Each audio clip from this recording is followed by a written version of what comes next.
رات کا وقت تھا۔ جینا جو ایک تجربہ کار نیوز رپورٹر تھی، اس کو ایک پرسرار کہانی کو کریچنے کے لیے بھیجا گیا تھا۔ اس کا مشن تھا کہ وہ وینچسٹر اسلام کو ایک پرانی اور مشہور خوفناک عمارت کے بند کونے کی خبر دے گی۔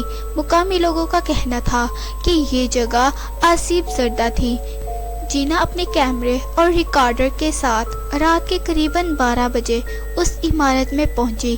اس کا ساتھی خوف کے مارے ساتھ نہ آئے، لیکن جینا کہانی کے لیے بہت پرعزم تھی۔ وہ جیسے ہی اندھیرے میں آگے بڑھی، ہوا سرد ہونے لگی اور خاموشی کا گہرا سایہ ہر طرف چھا گیا۔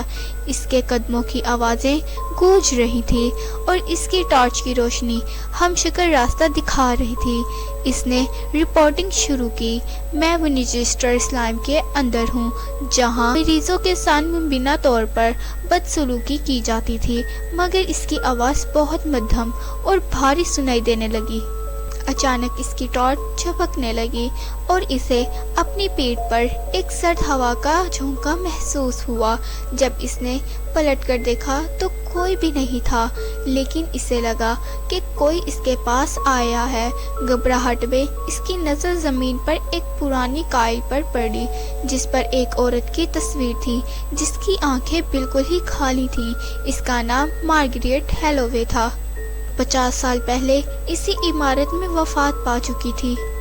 اچانک ایک سرگوشی سنائی دی، انہوں نے ہمیں یہاں بھلا دیا۔ جینا سن سی ہو گئی، آوازیں جیسے اس کے بالکل قریب سے آ رہی تھیں۔ اس نے جلدی سے ریکارڈر آن کیا تاکہ کوئی آواز ریکارڈ کر سکے، لیکن جب اس نے واپس سنا تو اس کی اپنی رپورٹ کی آواز غائب ہو چکی تھی۔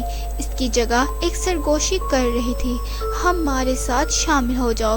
جینا کا دل زور زور سے دھڑکنے لگا۔ وہ باہر نکلنے کی کوشش کرنے لگی، لیکن تمام دروازے بند ہو گئے۔ اس نے چلانا شروع کیا، لیکن اس کی آواز جیسے دیواروں میں جذب ہو گئی تھی۔ تبھی اسے ہر طرف سے قدموں کی آہٹ سنائی دینے لگی۔ ایک ایک کر کے سائے نمودار ہوئے اور خاموشی سے اس کی طرف دیکھنے لگے۔ خدا کے لیے مجھے جانے دو۔ پھر اندھیرا چھا گیا۔ اس رات کے بعد جینا کو کسی نے نہیں دیکھا۔ اس کا ریکارڈر سے صرف ایک ہی سرگوشی سنائی دے رہی تھی، بار بار، یہ تمہیں کبھی یہاں سے جانے نہیں دیں گے۔